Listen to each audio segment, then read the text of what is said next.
1차 선교 목표 지역은 터키 지역입니다. 소아시아 그 지역이고, 이 시작은 두 사람이 성령의 보내심을 받아서 실루기아 안디옥에서 이 항구 쪽으로 이동을 해가지고, 그래서 거기에서 배를 타고 구브로까지 가서, 구브로라고 하는 섬은 이 안디옥 근처, 거기에서부터 한 160km 정도 떨어져 있는 하루길, 배 타고 하루 꼬박 가야 되는 그런 섬입니다. 아주 지중해 유명한 섬이죠. 이 구브로. 그리고 특별하게 이 섬에는 유대인들이 많이, 왜냐하면 제일 가까운 섬이니까 이스라엘 본토와 그리고 또 벗어나서 이방 쪽으로 갔을 때 이 예루살렘에서 갈릴리에서 더 북쪽으로 가가지고 시돈과 두로 지방 그 맞은편 지중해로 벗어났을 때 맞닥뜨리게 되는 섬인데, 굉장히 큰 섬입니다. 제주도의 이 폭과 넓이의 2배씩 되는 그런 이 섬이기 때문에 굉장히 큰 섬이고, 특별하게 더 귀한 이유는 여기가 바나바의 고향이기 때문에 그렇습니다. 바나바의 고향이고, 그의 누이였던 마가 요한의 어머니 마리아, 우리 저기 앞에 베드로가 감옥에 갇혔을 때 함께 모여서 기도했던 요한의 어머니 마리아의 집, 그 마리아가 바로 이 바나바의 누이였고, 섬 출신이었는데 시집 가서 예루살렘에서 살고 있는 굉장히 부자였던, 다락방에 그렇게 많은 사람들이 모일 수 있을 정도로 아주 큰 집을 소유했던 부유했던 그런 이 형제 자매, 이렇게 온 가족이 다 성경에 기록되어 있습니다. 정말 대단한 거죠. 구브로 출신. 그리고 그 구브로라고 하는 섬이 유대인들이 많이 이제 쉽게 갈 수 있는 그런 섬이니까, 주로 도피한다거나 뭐 할 때, 그리고 또 그 지역이 농산물이 잘 돼서 굉장히 잘 되기 때문에 거기에서 이 생산물을 가지고 유럽, 로마, 이탈리아, 뭐 유럽 그 지역으로 이렇게 생산이 잘 되는, 또 이 로마에서 배를 타 지중해를 항해해 가지고 중간 기착지로서의 역할, 뭐 여러 가지 이유들로 인해서 굉장히 사람들의 왕래가 잦은 그런 곳입니다. 유대인들이 특별히 많다라고 하는 그곳에, 친숙한 곳에 하나님께서 첫 선교지로 성령의 보내심을 받아서, 성령의 지시하심을 받아서 그 구브로에 가가지고, 살람이 제일 구브로의 중심 도시입니다. 구브로 섬의 중심 도시인데 그 살라미에 이르러서 하나님의 말씀을 전하죠. 성령께서 왜 바나바의 고향, 바나바와 사울 그리고 마가 요한, 이렇게 3명이 팀을 이루어서 선교를 하는데 첫 선교지로 구브로를 선택하셨을까? 왜 배를 타고 나가게 하셨을까?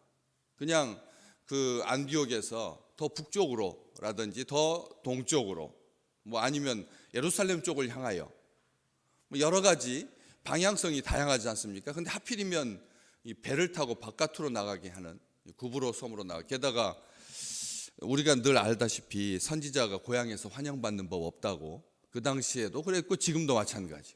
그런 곳으로 우리 주님께서 방향을, 1차 선교 2-3년 어간 동안 행해지는 이 귀한 사역에, 그리고 또 이게 길지도 않습니다. 거기에서 오늘 이 바보라고 하는, 온 섬 가운데로 지나서 바보라고 하는 총독의 관저, 이제 거기에서 반대에 부딪혀 가지고 이게 쫓기고 해서 다시 터키 쪽으로 배를 타고 다시 들어가서 구브로에서 이제 안디옥 쪽이 아니라 비시디아 안디옥 쪽으로, 같은 안디옥인데 그 안디옥 쪽으로 가가지고 거기에서 복음을 전하고 다시 이렇게 안디옥으로, 원래의 출발지로 이렇게 돌아오게 되는 그런 여정인데, 그 반경이 그렇게 크지 않습니다. 그렇게 크지 않는 그런 반경에 왜 구브로에서 복음을 전하게 하셨을까? 이것은 하나님의 분명한 뜻이 있습니다. 나를 잘 아는 사람들에게도 인정받지 못하는, 나를 잘 아는 사람들, 내 고향 사람들에게도 인정받지 못하는 그런 믿음이라면, 그런 복음이라면, 힘없는 복음, 나약한 복음, 싸구려 복음이라고 하면, 그것은 하나님께서 복음을 전파해야 될 이유가, 그리고 복음을 전하기 위해서 사람을 선택해야 할 이유가 전혀 없는 거죠. 우리 주님 고향에서 많은 역사를 행했습니다. 고향에서 많은 역사를 행했습니다. 그리고 많은 사람들이 놀랐습니다. 실제로 고향에서 복음을 전한 거죠. 우리 주님도. 그렇기 때문에 그렇게 전했을 때 만약 이 예수 그리스도가 평상시 행위가 난잡하고 그리고 게으르고 그리고 맨날 문제나 일으키고 그랬다면 우리 주님께서 말씀을 전했을 때 놀랄 이유가 전혀 없는 거죠. 그렇지 않습니까? 그냥 한두 번 듣고 말 일이지. 그런데 우리 주님께서 그렇게 복음을 전파하셨거든요.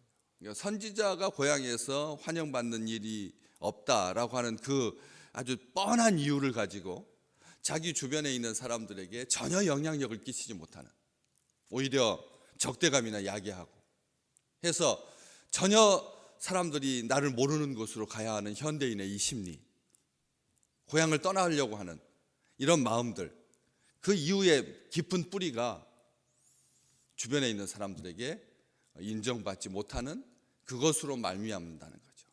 우리가 왜 세계화가 됐나라고 하는 이 이유의 출발점이 바로 거기에 있는 건데, 전통에 매여야 하고 가부장적인 그런 제도 아래 있어야 하고 순종해야 되고, 그리고 감시자가 많은 거죠. 너무나 배나라 감나라 하는 그런 사람들이 많아서 자유를 침해받는다라고 생각하는 현대인의 깊은 정서 가운데 이 유랑의 근성이 바로 거기에서 출발하는 건데, 우리 하나님은 오히려 그 고향으로, 구브로로 복음을 전하라고 내려보냅니다. 어려움 분명히 있습니다. 바로 이어서 그냥 그 같은 절에 이 6절 시작하면서 온 섬 가운데로 지나서 바보에 이르렀는데, 다 오늘 참 재미죠.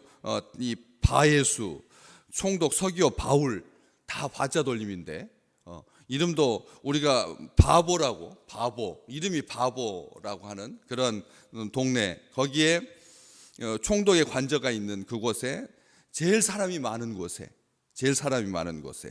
복음을 전하고 바보라고 하는 곳에 이르러서 바예수라고 하는 유대인 거짓 선지자 마술사를 만났다. 참 이 유대인 이 사람에 대한 이 호칭이 얼마나 이렇게 긴지 보십시오. 바예수라고 하는 유대인 거짓 선지자인 마술사, 이 한 사람에 대한 이 설명이 이렇게 아주 깁니다. 그가 총독 서기오 바울과 함께 있었다.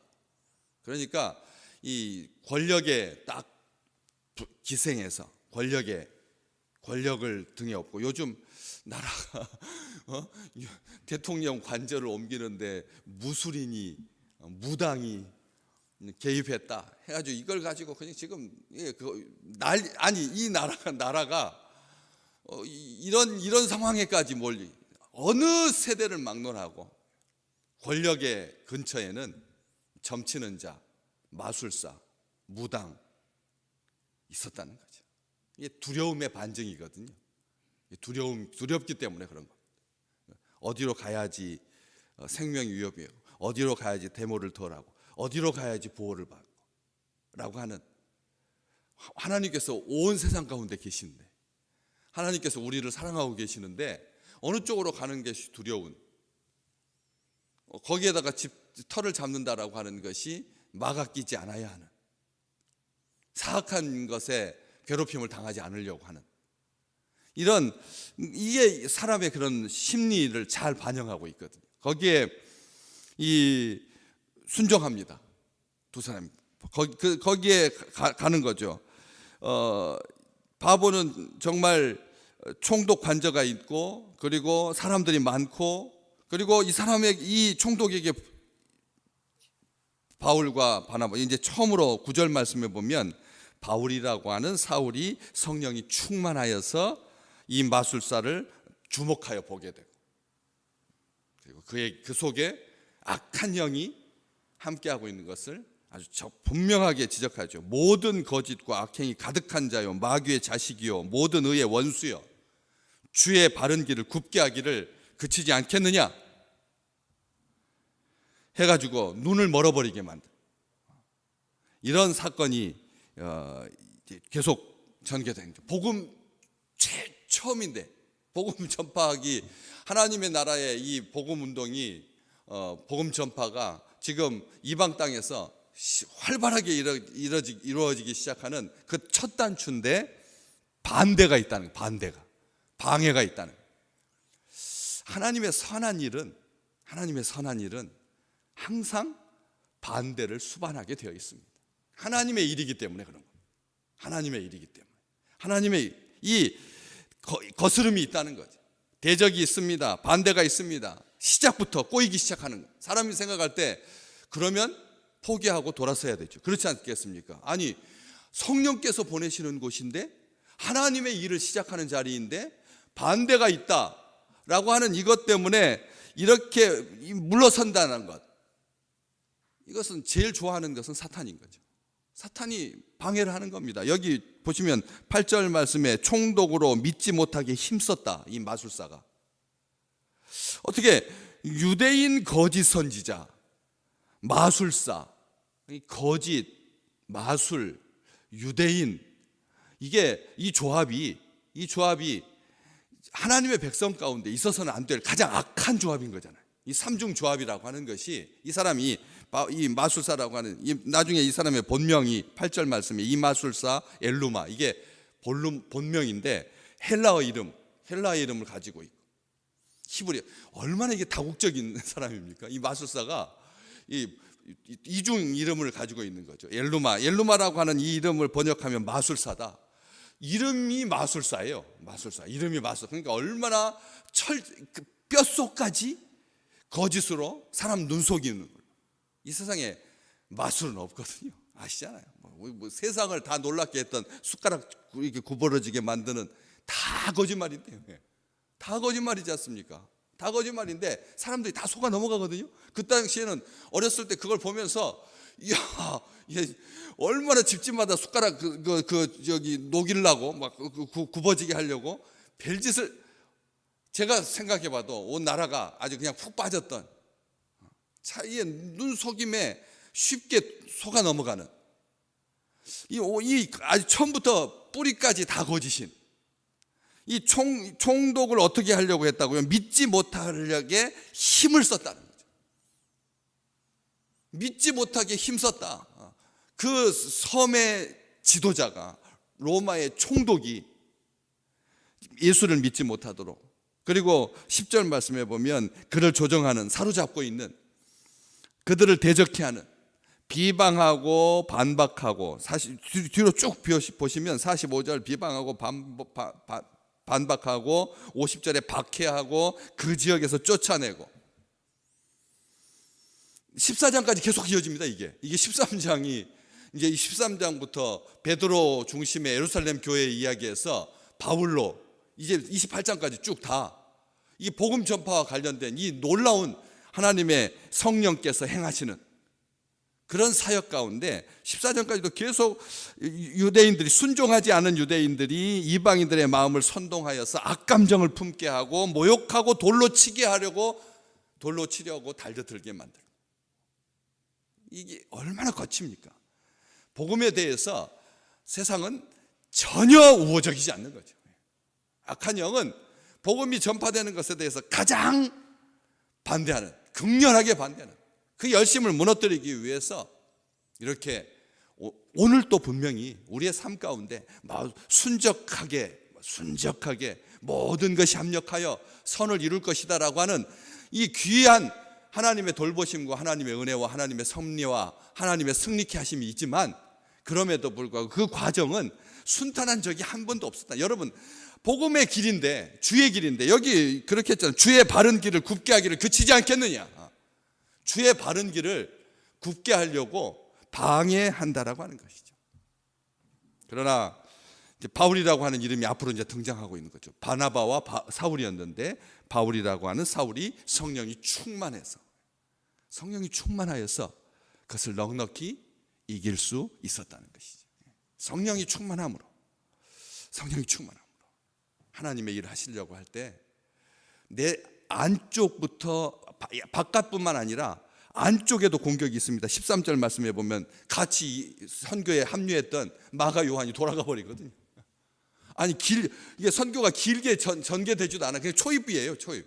선교 이제 막 시작하는 그런 단계인데 13절에 이 요한이 그들에게서 떠나 예루살렘으로 돌아가 버려요. 도대체 무슨 일이 있었는지 모르지만 나중에 이것 가지고 바울과 바나바가 심하게 다투게 돼요.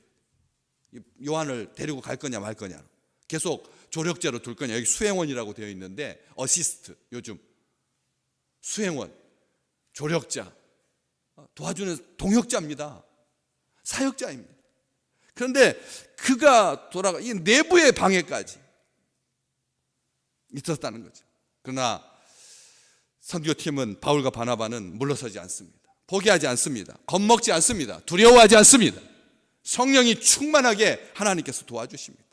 그래서 섬에서 벗어나서 육지로 가가지고 루스드라와 더베와 그 근방에서 복음을 전파하고 큰 기적을 일으키고, 심지어는 바나바는 스스, 제우스라고, 사울은 허메, 신의 전달자라고 하는 신으로